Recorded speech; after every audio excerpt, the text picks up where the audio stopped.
Stock పోసుకుని తీసుకపోవచ్చా?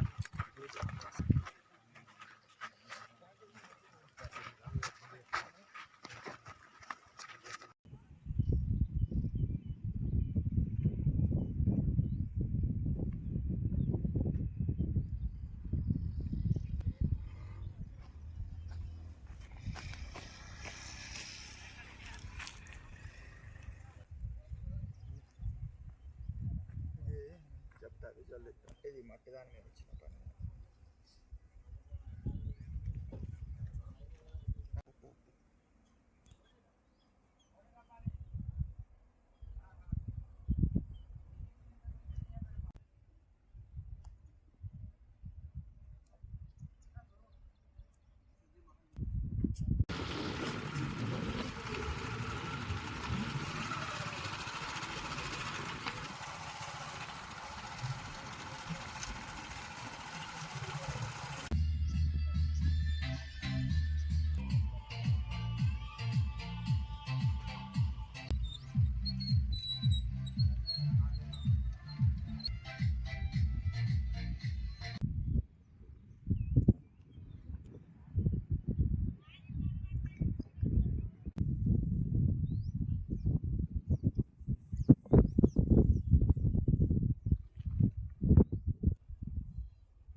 అంతర్గాం మండలం మురుమూరు గ్రామంలో శ్రీపాద ఎల్లంపల్లి ప్రాజెక్టులో ఉన్నటువంటి మురుమూరు చెరువుల గత సంవత్సరం మే నెలలో వారం రోజుల కోసం ఒక 3000 టన్నుల కోసం 2 ఏజెన్సీలకు పర్మిషన్ ఇచ్చారు మట్టి తీసుకపోవడానికి.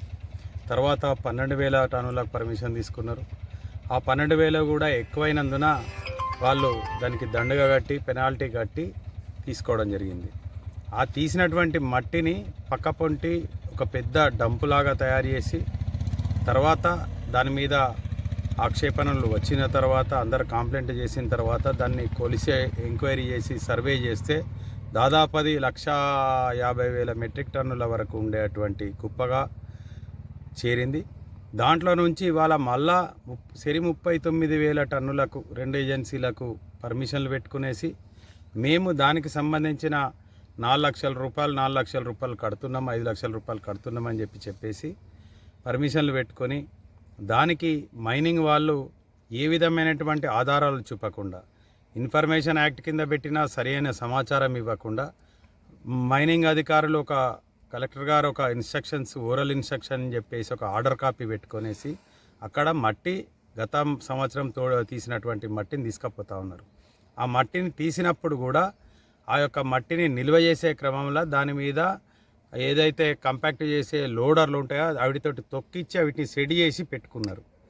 అంటే దీన్ని కొలతల ప్రకారం చూసినప్పుడు దాని సైజు మారే విధంగా ఉన్నది. అన్ని అవకతవకలు జరిగినాయి. ఇవాళ 1,50,000 మెట్రిక్ టన్ను స్థాయిలో ఉన్నటువంటి ఆ మట్టి డంపును ఇవాళ ఎటువంటి ఆధారాలు లేకుండా ఇవాళ కనీసం ఒక వేబిల్ ఉన్నటువంటి బండి కూడా ఇన్ని రోజులు తిరుగుతున్నాయి. గత 10 రోజుల నుంచి ఒక్క బండికి కూడా వేబిల్ లేదు. అక్కడ ఒక వేబిల్ పుస్తకం కూడా లేదు. మరి ఈ రాయల్టీ ఏ విధంగా చెల్లిస్తారు? క్వాంటిటీకి ఎవరు బాధ్యులు? అక్కడ ప్రభుత్వ అధికారులు ఉండాల్సిన బాధ్యత ఉన్నదా లేదా? అసలు ఏం జరుగుతుంది ఈ రామగుండంలో? ఈ రామగుండం అంతా కూడా అక్రమాల పుట్టగా మారుతూ ఉన్నది.